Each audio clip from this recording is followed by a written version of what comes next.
Clinton from Department of Earth and Climate Sciences, University of Nairobi, being supervised by the two, Gilbert Ouma and Dr. Stephen.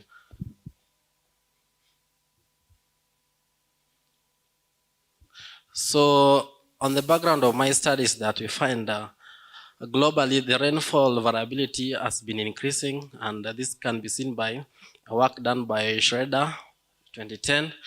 And when you narrow it down to the region East Africa, a study by Wangesho 2013 revealed that the Asara region of the Eastern Africa has been experiencing increase in rainfall. And therefore Kenya is not exempted because it falls within the region, and it has also been experiencing rainfall variabilities. But we find now, we narrow it down to Turkana County, where the study area is, which is mostly pastoralism, livelihood zone, and it forms 60%. So you see, these people, they depend on water and also the rainfall for the pasture to grow. But this has been affected by the climate change. Of course, the increase in climate leads to poor pasture formation. Yeah, so you find sometimes the animals dying. So in that case, a study which was also done by Ferreira 2018, we found that the 41% of the total population, of the total precipitation within the basin is always impounded at the Turkwer River Dam, which you are going to see in the study area. And therefore, along the river, we have the boreholes dug where the communities drill water for their use. So with that, you can justify that stream flow can be used as a proxy to water availability, because most communities depend on water from the river. On the problem statement is that water availability is a major problem, and you find during low flows, we have little rainfall, which leads to drought, and during high flows, we have floods, which destroy people and properties. So the objective of the study, the main one, is to assess the impact of rainfall variabilities on water availability in the Turkwer River Basin under changing climate. In order to achieve the main objective, these 4 specific objectives were analyzed. First, I determined the temporal and spatial extent of rainfall over the study area. The second was I determined the temporal trend of stream flow. Of course, rainfall and stream flow relationship became the third. And the fourth one was on the impact of the future climate on water availability. So in the study area, this the study area, and you can see it is falling in West Pokot and Turkana County, and the basin stretches like this. So it originates from the western side of Mount Elgon, and all these tributaries, they bring water and empties into Lake Turkana. On the water sources, we have many boreholes, dug, water pans, shallow wells, and even the small streams, lagers. On the climate of the area, according to, of course, climate classification by Copenhagen, this region was classified as hot desert climate, BHW, and therefore, of course, it experiences 2 rainfall seasons during March, April, May, and October, November, December. On the governance and the water resources, we find that the county, Turkana County, has county integrated plan, which is used to manage its resources, like regulating the environmental flows and also the water and sewerage companies, because you find near the mouth of the river is where we have a large population, mostly on the Lodwar town. Yes, so on the data used, of course, the specific objectives were very many. So I used a lot of data, and the data used depended on the specific objective. Like specific objective 1, I used to observe rainfall data from our department, Kenya Met department, spanning 1981 to 2020 to validate the CHAPS rainfall data, which I was going to use because the area lacked most observed rainfall. To stimulate the stream flow, for the same period, 1981 to 2020, I used the DEM from RCMRD. The source is there. It was at 30-meter resolution. Sentinel-2 image at 10 meters was used. Soil map from FAO at 600 meters. And then Era 5, temperature maximum and minimum, was obtained from Copernicus climate data store. The source is there. Sorry. Yeah, the source is there. So for the wind speed, relative humidity, solar radiation, because these are the input requirements for the SWAT model to run for you to generate the stream flow. Of course, these other sources which had good resolution were not providing this. So I accessed it from Power NASA data portal for the same period, although the resolution was 0.5 degrees, that is 50 by 50 kilometers. So for the relationship, I used the result in specific objective 1 and 2 and correlated to see how they relate. And for the future climate change, I used the Codex data models provided by World Climate Center, of course, on the Africa domain at 0.44 degrees.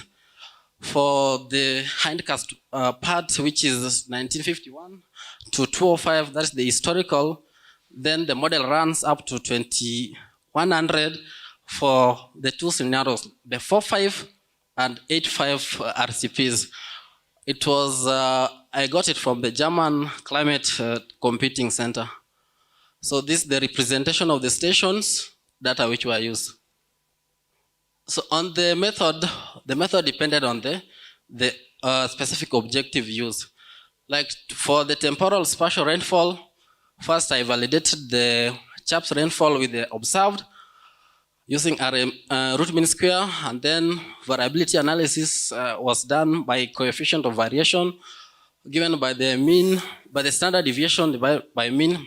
But in this case, you express it as 100 in percentage. Spatial analysis was done for the rainfall using the spatial analysis tool in ArcGIS 10.8. And then for objective 2, I ran the SWAT model given by that equation where the final water content is given by the initial, and then you sum the number of rainy days, the surface flow, evaporation rate, underground seepage, then the return flow. For the correlation, I used the Spearman rank and Pearson correlation. For the future climate analysis, I used the CDO command line because it is a powerful tool for analyzing climate data, and also Python codes for computation. Yes. So this is just a flowchart of the process which is happening in SWAT. We have like the data preparation, watershed delineation, HRU definition, and then you edit the input. So in the preparation, you look at the climate data, you prepare them adequately in a manner that SWAT will incorporate them. And the result of the validations are these. On the Basin 2, I validated the CHAPS versus the observed at Lauder Met Station. And that is how the seasonality behaved. So with this result, I concluded that since the observed agrees well with the graded, it is good to use the graded data, the CHAPS. Yeah, so from here, my analysis was based on the CHAPS rainfall. So some of the results of the analysis, this is the annual rainfall trend and the seasonal rainfall trend based on the Mann-Kendall test statistics. And it's not visible, but what you can see is that for the upper basin, middle basin, and the lower basin, both of them showed an increasing rainfall trend. But as if this is not enough, I went to the seasonal rainfall trend, where an interesting finding was that during the March, April, May rainfall, there is no trend which was observed, but JJA and OND, there was an increasing trend.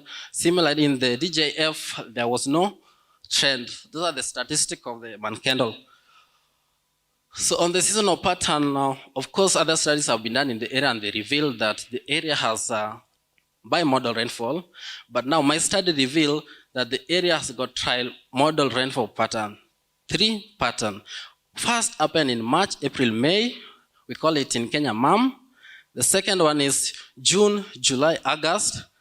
That is JJA. And the third one here we can see it is September, October, November, the SON or the SON. So that's basically the finding, and what we see is that the MAM rainfall is having high peaks. Of course, the graphs are for the 4 decades. So the first decadal period is from 1981 to 1990.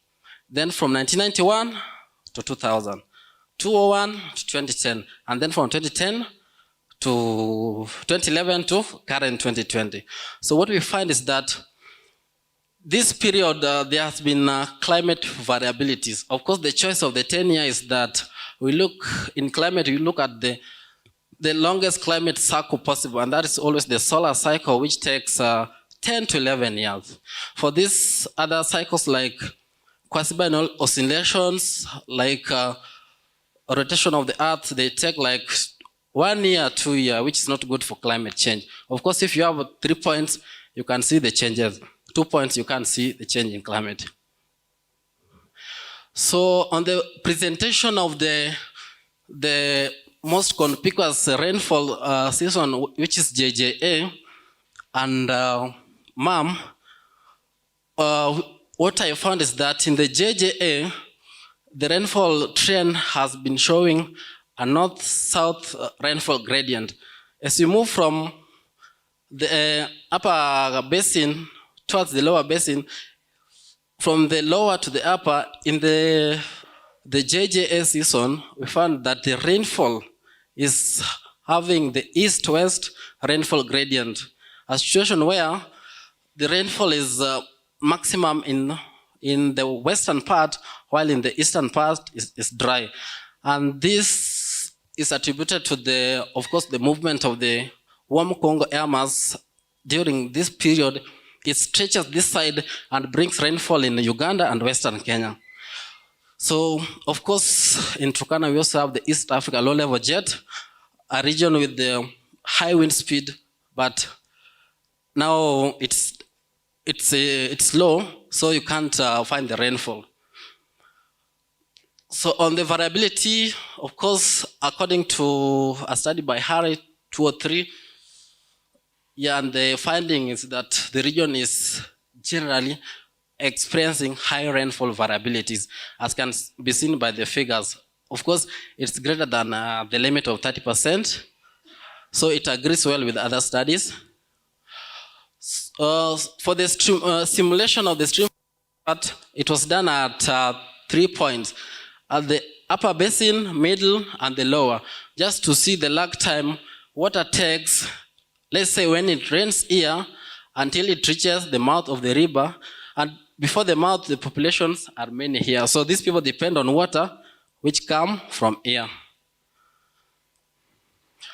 So these are some of the SWOT simulation. As you can see, from 1981 to around 2000, stream flow was negligible. Of course, there was a 3-year lag period during the run, given for the model to settle the hydrological processes. But from now, the year 2000 onwards, there's been high rainfall, which indicates a high stream flow for the region. So when correlated the rainfall stream flow relationship for the upper, middle, and lower, we found the same results. As you can see, years of high rainfall is associated with corresponding high stream flow, like this, the year 2018, across the basin. But now when I did the correlation of the season, like this MAM, JJA, SON, and the DJF, the rainfall is too much in the MAM season, while in the DJF it is quite negligible. Yes, so this is the simulation of you can see how the video moves. Yes, so the first two diagrams are for the 1981 to 1990, then 1991 to 2000.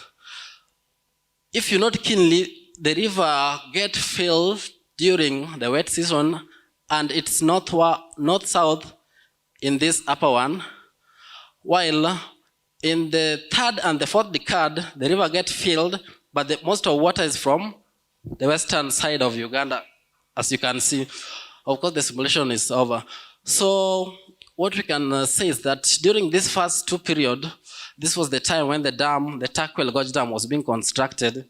And we had water obstruction in the dam for the dam to get filled, because the dam was built between 1986 to 1993. And it has to get a water capacity of these cubic meters. So it took time between these years. So people downstream were not getting water because it was being obstructed to fill the dam, and also the irrigation in that area, which was also taking place at the same time. So the correlation of the two rainfall stream flow is this. So it was first with alpha 0.05 at 90% confidence level and 95% prediction level. And we found that most points were falling. There are two colors. We have the green and the cyan color. So most points were falling in 95% prediction level, that rainfall can predict a stream flow. But yes, so when I did both Pearson correlation coefficient, Spearman rank, and the gradients, what we found is that all of them in the upper basin, there was 0.87 correlation, and for Spearman rank it was 0.916. For the middle, Pearson was 0.929. Yes, Spearman rank 0. They're almost the same. And also for the lower is now the old basin, the simulation at that point, they indicated a value of almost 1. So, and then I looked at the lag time. Lag time is that when it rains in the upstream, which time, how long does it take water to reach the downstream? Because most people use water in the downstream.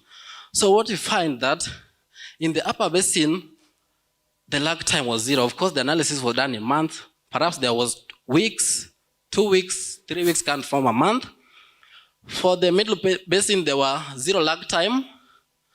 But now for the lower basin, the end of the river, we had 1 month lag. So if it rains in the upper basin, it takes 1 month for that water to be converted into stream flow and reaches the river. And it was so the same for the sound season. So the insights I got here is that this water needs to be quantified, because people in the lower basin depend on it. So based on the equation on the lower basin, y is equal to this mx, so we can, if we have the rainfall data, we can feed into the equation and quantify the stream flow, which will reach downstream. So in the future scenario, on the Codex data model, I used the hindcast data for the validation of the model, then it picks and runs up to the future. So the hindcast data, they use the observation, it ranged from 1951 to 2005, and then you give it different scenarios, like if we continue using the fossil fuels, how will the situation behave? RCP 85. If we come back to the green, to using the green energy, how will be the situation? It comes to 4.5. So out of the 19 models, based on the Pearson correlation and the root mean square error and the probability of the detection, how well does the forecasted predicts the observed?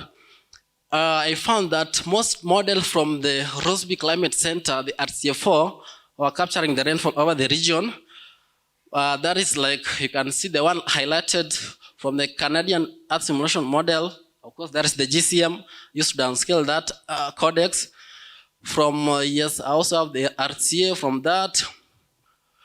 Yeah, from the Japan, the Miroc was also capturing.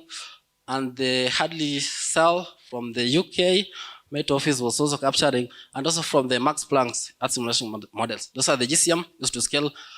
Yeah, so after doing this validation, I was convinced that being that these 6 models correspond with the CHAPS rainfall, which had already validated, which is the bars. So the 6 models were now used to run the stream flow simulation into the future. How will the future water behave now that climate is changing? So in the future, this is the results which came out. So the study was centered 2030 and 2060. 2030 was chosen because in our country, we have our vision 2030. So when it was centered 2030, it ran from 2015 to 2044. And I also centered it at 2060. Of course, the 2060 African Union agenda to see. Of course, they have the agenda like what they have is transforming Africa into a powerful house. Now, water climate comes into a main role here and the food securities. So for our country, Kenya, we have the Big 4 agenda, and agenda number 1 is food security. People must be able to get food. And water is a critical factor. Water is used for agriculture, for food production. So that comes into play. Another result of the finding is that, of course, we have the insight for the county, Turkana County, like the one managing water, the Lowasco, it's called Lodwa Water Sewerage Company. They can control the policies they use to manage the water, the environmental flows, they regulate the irrigation, and also they release the water to reach into the ground. So what the result found is that, of course, under business as usual and under business unusual. The unusual business is we will continue burning fossil fuel, mining coal, using petroleum product, and that is classified under representative concentration pathway 85. That is the warming potential. By 2100, we shall have reached there. So you find the red one is the RCP 45. When we now convert to use of the geothermal, the solar energy, the wind, we will be having a reducing stream flow. Of course, it will be higher than the RCP 45 up to 2044, after which there will be a discontinuity point where increased use of the green source of energy will lead to decrease of the stream flow. But now, increased use of petrol, coal, or whatever will lead to an increase in rainfall. And then this answers the paradox we have, like the East African rainfall paradox. Because you find most models predict enhanced rainfall, while the opposite is true for this case. So the insights is for these sectors, the counties. Of course, our country, Kenya, this study is done in just one basin. Of course, can be extended to other basins. Yeah, also, of course, can be extended to AU Agenda 2060. Of course, the study is centered 2060. Thank you. Thank you very much, Clinton, for your presentation.